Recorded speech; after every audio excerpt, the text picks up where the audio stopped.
Hello, everyone. I am so excited. We have with us Bob Dalton, the founder and CEO of Sackcloth Ashes.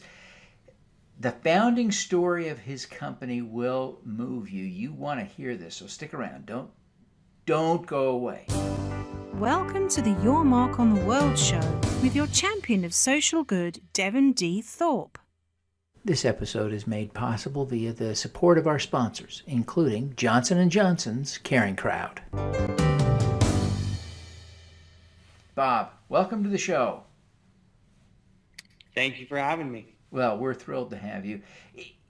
I was really touched when you and your team reached out and I heard the story of how Sackcloth Ashes got started. And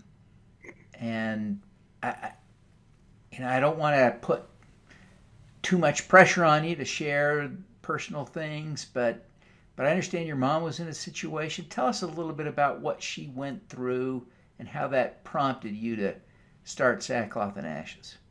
Yeah, so back in 2014, or about 2013, she had lost her mother and her brother about the same year of each other. And those were her pillars. Those are the people that she went to for stability and emotional support. And when she had lost them, it put her in a downhill spiral, and she fell into some issues and ended up losing her house and um, moving in with like a boyfriend um, and yeah, couldn't keep a job and had a tough time kind of getting back on her feet. And she got caught in that vicious cycle that a lot of people have a difficult time escaping after a really dark season. And she called me up one day and she's like, Bob, I'm doing it. I'm going to move across the United States and start my life over. And so a few days later, she called me up. She's like, I sold everything left I have on Craigslist and I booked a one-way plane ticket from Oregon to Florida. And all I'm taking with me is a suitcase with 2 pairs of interview clothes. So she flew over to Florida. She thought her aunt would take her in. Her aunt didn't take her in. So she ended up sleeping on beaches and benches. And that completely changed the way that I understand the homeless community, because I was always the guy that drove by folks on the street and would whisper under my breath, go get a job.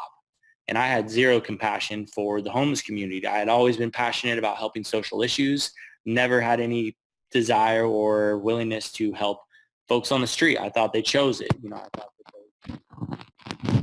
and the irony and the paradox was that my mom is the hardest working person that I know. She has 2 college degrees, managed restaurants her entire life, and raised my sister and I by herself. So it completely changed my paradigm. Wow.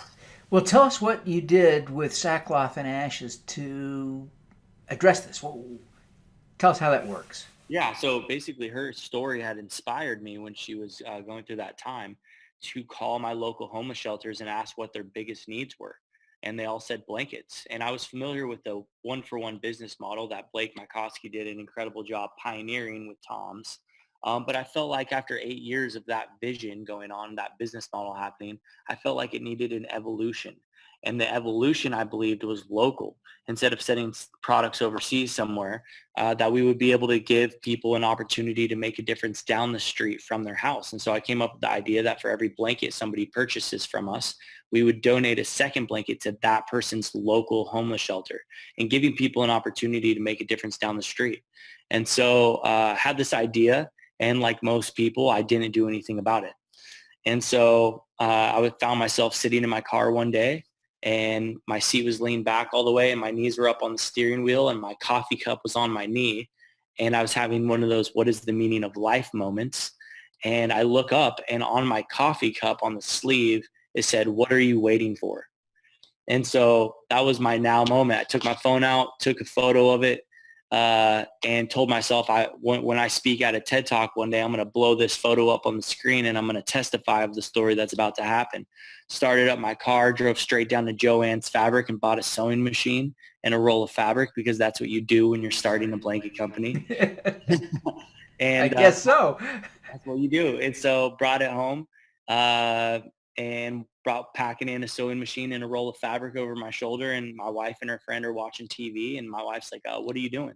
And I'm like standing there all proud. And I'm like, girls, I'm starting a blanket company. And so that was the origin of the story. And yeah, I mean, pretty much grassroots it from that point on. That is so wild. That is so Yeah. wild.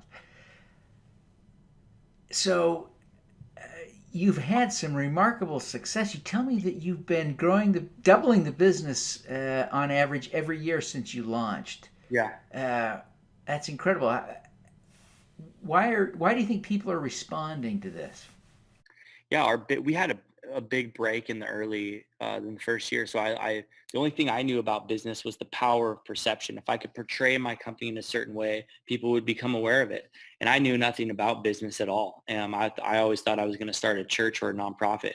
And so business was a new thing for me. And so um, based on perception, I hired the best photographers that I could in my area, and I hustled up and down the Oregon coast, walking in shops and saying, here's why you need to buy these blankets over the blankets on your shelf, because I'm going to drive down to your local homeless shelter and donate the blankets in my trunk.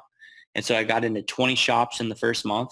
And on June 1st of 2014, sackclothandashes.com went live, and it had beautiful photography and it had 20 shops listed on there, and it looked like I knew what I was doing. So our big break was 5 months into business, November of 2014. All my business strategy was post on Instagram once a day. And November of 14, Instagram emailed me and they said, Bob, we love your story. We love what you're doing. We want to feature you on Instagram's Instagram account. And at the time, they had about 42 million followers. And I'm excited. I'm like, incredible. How long do I have to prepare for something like this? And they said, we're posting about you tomorrow. And it was the day before Black Friday. Oh, when it rains, it pours. Oh, so they posted about us. We grew 20,000 followers overnight, and it gave me access to work with any content creator pretty much on social media. And so over the last 4 years, we've built the brand on social media influence and have scaled the brand through social media. And so over the last 4 years, about 100% of our sales have been done online. On June 1st of 2018, our 4-year anniversary, we launched our first major campaign called Blanket the United States, where our goal is to donate 1 million blankets to homeless shelters by 2024. And we're going to do that by partnering with people individually who buy a blanket. We'll send a blanket to their local homeless shelter. And we're going to partner with large corporations that want to give gifts to their employees or their customers. They can now give a quality gift and make a difference in their local state. And so we've had a tremendous response, not only from the individual customer, because they want to make a difference in their local homeless shelter. We've had an awesome couple partnerships that have come straight out of launching that campaign, where we got a deal done with Subaru in Oregon. They ordered 2,500 blankets. So for every new Subaru purchase, it comes with a sackcloth blanket. And in doing so, we were able to donate 2,500 blankets to shelters in Oregon. Shortly after that, we got a nationwide deal done with Cost Plus World Market. There were 7,000 blankets, and we were able to donate 7,000 blankets to shelters in California. That campaign did so well, they just ordered another 15,000 blankets for 2019, and we're going to blanket Texas, Colorado, Washington, and California again. And we have incredible partnerships coming by. Wow, that's just amazing. It's amazing. Um, Bob, just be aware, sometimes you are tapping the microphone on your laptop. Oh, sorry. I appreciate your enthusiasm. You talk with your hands like I do, so that's cool. But Bob, what are you most proud of having accomplished? I had that moment recently where we started doing these things called blanket drops, where I actually personally go down to homeless shelters and I pass out blankets with executives of companies that we're partnered with. And a blanket drop typically entails we serve food, we get a tour of the homeless shelter, educate ourselves on what they're doing, what their program's doing, and find out solutions. And we get to pass out blankets to all the folks in the program, and I get to share a little message about my mom's story and the things that I'm learning to help change my own bias toward the issue. And the thing I'm most proud of is when I got to take a step back when I was doing a blanket drop in the Tenderloin of San Francisco, which is like the Skid Row of San Francisco. I was there with the CEO of World Market and his executive team. And I just got to take a step back and I got to see the CEO of a $1 billion, company and shaking hands with the CEO of City Impact Rescue Mission. And I got to be a bridge builder in that. And that had always been my dream, even before business was I wanted to build bridges between executives, people of influence, people of wealth and resource, and the issues and needs in their city.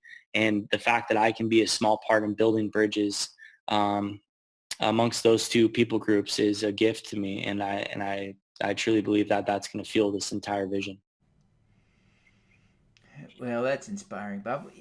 You've had an opportunity over the last several years, along with your success, and we won't talk about the failures and the challenges, but I'm sure you've learned a lot from challenges and failures and things you've overcome. What's the most important lesson you've learned? Hmm. Never give up. Never give up. It's the number one thing in my mom's story. My mom never gave up, even when she was at the bottom, at the end of her rope. And the reason why Sackcloth and Ashes still exists is that I never gave up. Very early on, the first obstacle was I can't sew, and and I feel like a lot of entrepreneurs give up. As soon as they realize they can't do something, it's easy to give up and move on to the next idea. And I've never given up. I can't sew. I kept going. I found people that could. It's one obstacle after the next, and it was due to the continued faith and belief in this vision that I never gave up, even when everybody else did. Yeah, that's a powerful lesson. It's a powerful lesson. You know, Bob, I wonder if you can think back to that moment when you had the coffee cup on your knee in the car and you're pondering. Recognize that most people, even though they may be aware of a need, don't feel personally responsible to address it. The experience with your mom opened your compassion to people experiencing homelessness. But a lot of us have compassion for the homeless, but don't do much about it. Certainly haven't devoted our lives to it. Yeah. What was it in that moment when you saw that reminder, why are you waiting or whatever it was? Why did you feel the need to take personal responsibility for this problem? Yeah, that's a great question, and something that it's a fascinating one because I'd always felt called to do something in the world. And I never thought homelessness was going to be the issue that I would be tackling. Um, and I was upset about it for a really long time. That's why I named the company Sackcloth and Ashes. Sackcloth and Ashes means mourning and repentance. And so the idea was every time somebody wraps themselves in a blanket, it symbolizes mourning over the homeless population and repentance by contributing to a shelter in their area. The irony is that the whole entire vision and the whole mission that I'm on right now is my own repentance. Every time I share at a homeless shelter, I'm the first one to stand up there and say, look, the reason why I'm up here is because I used to judge you guys. And why I'm here right now is I'm trying to change that. I'm not the social good uh, entrepreneur guy that just set off and wanted to just start a social good company. This is very much a spiritual journey for me, and something that I find fascinating because it was the thing that I didn't want to do at all, and so this is very much my own repentance and my own journey of changing my own mind and my own thinking toward the issue, and I am just a learner on this. I don't think I'm going to be the person to change the issue of homelessness, but I will use everything that I can, my resources and my platform to highlight the people that actually are. Bob, what is your superpower? Hmm. I would say taking very complex ideas and simplifying them down for the mass to understand them. That's a great superpower. I need that. Can I borrow it? Well, Bob, thank you so much for taking the time to be with us. Before you go, take a minute and tell people how they can buy a blanket from Sackcloth and Ashes and how they can connect with you personally. Yeah, so you can get a blanket at sackclothandashes.com. You can follow our Instagram at sackclothxashes. You can connect with me personally. You can check out and follow the behind the scenes of the company on my personal website, bobxdalton.com. And you can email me directly at bob@sackclothandashes.com. Fantastic. Bob, thank you so much for taking the time to be with us. We wish you every success in helping to eliminate some of the pain that our homeless friends suffer. Thank you for having me. All righty, let's do some good. At Caring Crowd, we believe everyone has the power to make a difference. Through our crowdfunding platform for community health, we empower passionate people to drive real change. Whether you work for a nonprofit organization, volunteer, or want to get involved for the first time, you can post a campaign on Caring Crowd. Join us, because caring is where change begins. Thank you for listening. Devin Thorpe's mission is to end extreme poverty, improve global health, and mitigate climate change before 2045 by finding and sharing the stories of those who are doing the most good. You can join with other listeners to accelerate Devin's mission by visiting helpdevin.org right now.